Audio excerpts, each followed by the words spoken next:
My World Since 1945. Following World War II, the power play of the United States and the Soviet Union centered on whose ideology would predominate. The threat used by both was the atom bomb. The two powers had agreed to self-destruct, and the red button was a threat hanging over our heads.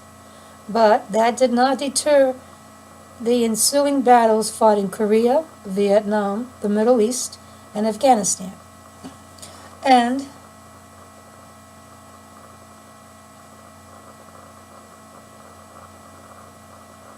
quietly, as these wars were being executed, China, also known as Red China, grew in worldwide reputation as a power to be dealt with. While the great powers were using distant countries to wage their wars for or against communism, the Middle East was building its resources towards a different war cry that aimed at religious purposes used for imperialistic goals, that being the thought of Islamic fundamentalists. Their deep-seated resentment of patronizing Christians seeking to convert the followers of Islam and following with seeking their lands for Israel and their oil for themselves fueled another power struggle that went unobserved by the United States in its total focus on the communist threat.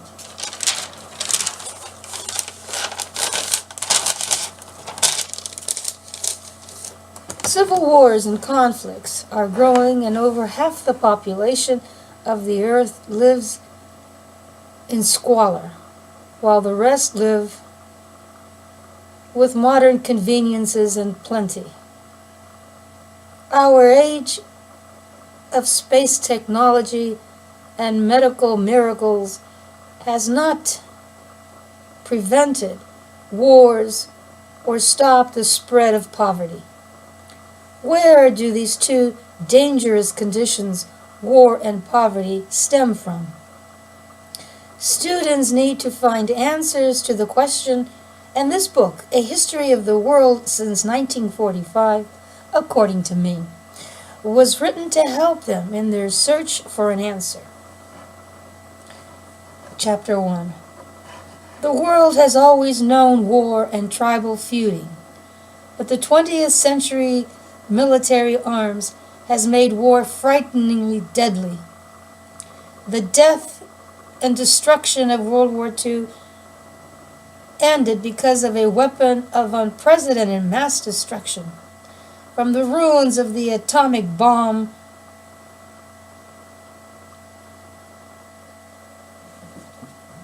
finally, military men vowed that never to engage in such a war again.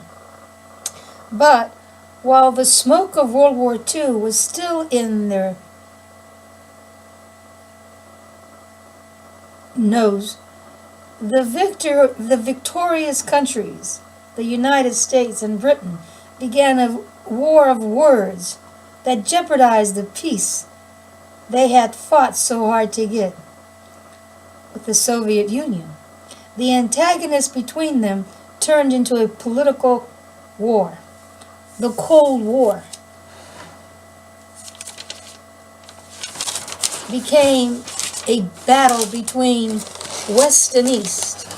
The Cold War continued for over 45 years after the end of World War II. The Cold War, due to the saber rattling of the United States and the Soviet Union, caused the world to splinter off into two enemy camps. The political war called the Cold War was fought to determine which political system was the best. Both the capitalists and the communists boasted of their system as the best. For more than 50 years, the arena for these feuding powers was the entire world caught up in their war of political ideology. During this period, the United States and the Soviet Union began to be identified as superpowers. These two superpowers began a ferocious armaments amassing race. The superpowers began to point to each other, telling them the world that the other was a threat to their sovereignty. Claiming national and world security issues depended on their each having more arms than the other. They stockpiled weapons that were greater, destructive force, nuclear, the atomic bomb used in Japan in 1945. The stereotypes of nuclear weapons have the potential to destroy all life on planet Earth. Still, the amassing of weapons continues, with both sides spending billions of dollars per day. Soon, even what had become known as third world nations had developed the science to make and to launch nuclear weapons. When the military standoff developed into a tentative kind of truce, the world was at war. More than 100 wars have been fought since World War II. These limited wars had the making of setting off a bigger conflict. In many of these limited wars, the opposing sides were armed by the superpowers. Meanwhile, just as dangerous a threat to humanity was the chasm between the world's rich and poor. Another threat came from the highly industrialized North and what came to be designated as the underdeveloped countries of the South. The South is called the Third World. It has the lowest standard of living, poor economic growth, poorest education standards, worst life expectancy rates, and the largest population with the highest infant mortality rates. The population of the Third World were poverty-stricken, poorly fed, diseased, and lacked the means to live and to work in dignity. Third World governments struggled against overwhelming odds to lift their countries out of such bleak conditions, to pay their bills. The Third World countries incurred debts that caused the economics of the North to feel the tremors. Third World nations became the feeding ground of military intervention by the superpowers because they were impoverished. Almost all the wars since World War II have been fought in Third World countries. All the weapons used come from the industrialized nations. The students of today are born into such a world. For them to know the cause of these problems will aid their chances of solving these problems. The problem of limiting nuclear threat, of humanitarian aid to ease the poverty of millions of people, of making our world a place of safety and of civil nations. Where will the foresight to deal with these problems come from? Armed with the knowledge of the past, today's youth can lessen the chance of repeating the failures and of making worse ones. For this reason, to give knowledge of world affairs to replace ignorance, that we wrote this book, we seek to give our readers a critical but fair expose of the political history of our endangered world. By teaching other readers about the recent past, we hope to grow a more aware perception of the problematical situation that pose threats in the world today. Our most important purpose for writing this book is to help people to learn to be more careful in their kind and in their reacting to political abuse. We offer this book as a textbook for entrance to world citizenship.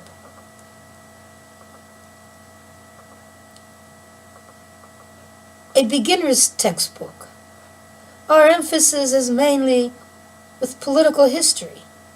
The nature of this textbook does not allow us to discuss social or cultural aspects of a recent world history. Since this textbook is on world history, it is my subject matter alone, forced to be limited in scope. Even so, we have not been able to discuss even political development in recent history. But we have tried to cover global history rather than Western or United States-centered textbook. We have allotted much of this textbook to cover Asia, Africa, and Latin America. While learning about the recent past does not take away the need to learn about the farther inroads of human history, the purpose of this textbook is to focus on recent intervention events. We all know that World War II had historical roots. Chapter 2. World War II made a historical structure in human history. We can use its onset as a beginning in our study of recent world history. It also makes sense that since the end of World War II, the world was forced with a host of new problems, like nuclear warfare, jet aviation, superpowers, and the finish to European colonialism, that it deserves to be treated as a union's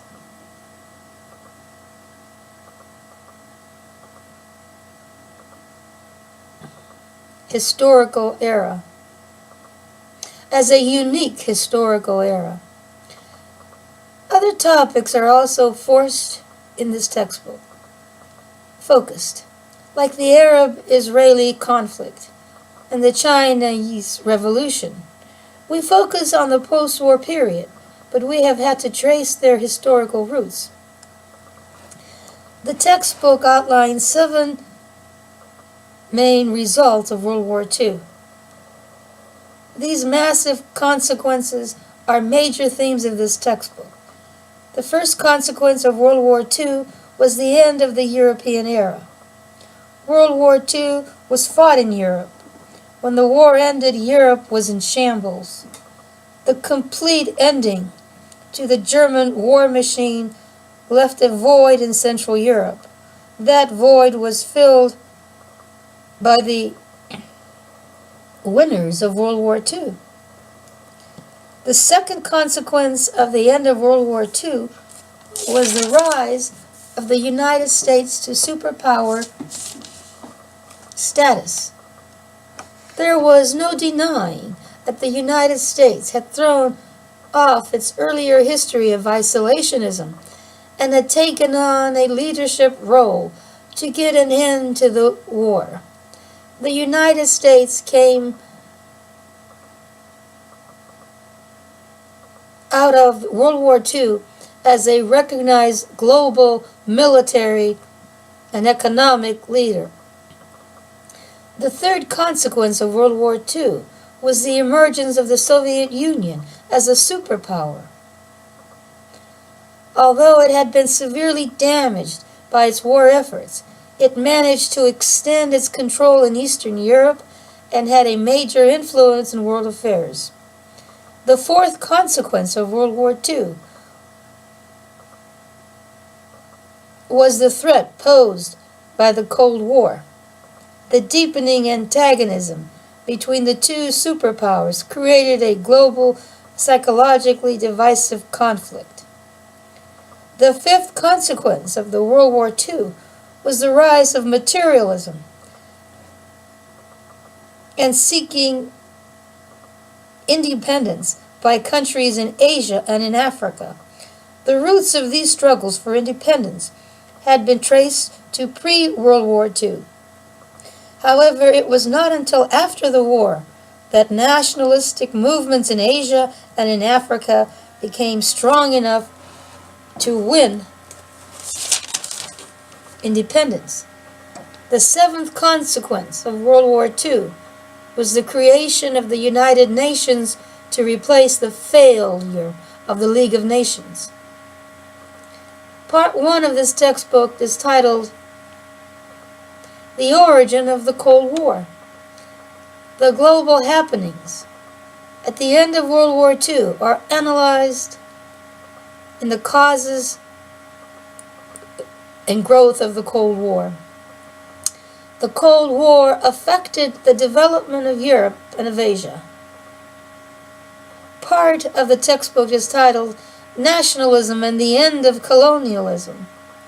The Arab and Israeli nationalistic interests that led to the Middle East problems are traced. Part 3 is titled The Shifting Sands of Global Power. The changing political climate of the 1960s is examined as it affects the makeup of the Cold War, especially among the Eastern and Western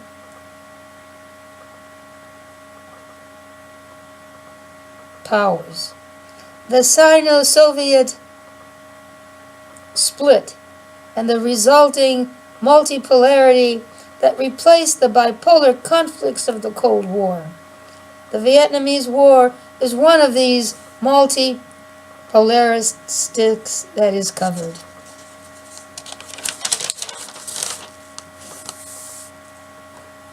Part 4, the Third War. The Third World drops the Vietnamese coverage and picks up the independence movements of Asia and of Africa, and leads us to a chain of events in Latin America. We are then joined by similarity of issues in all these third world countries.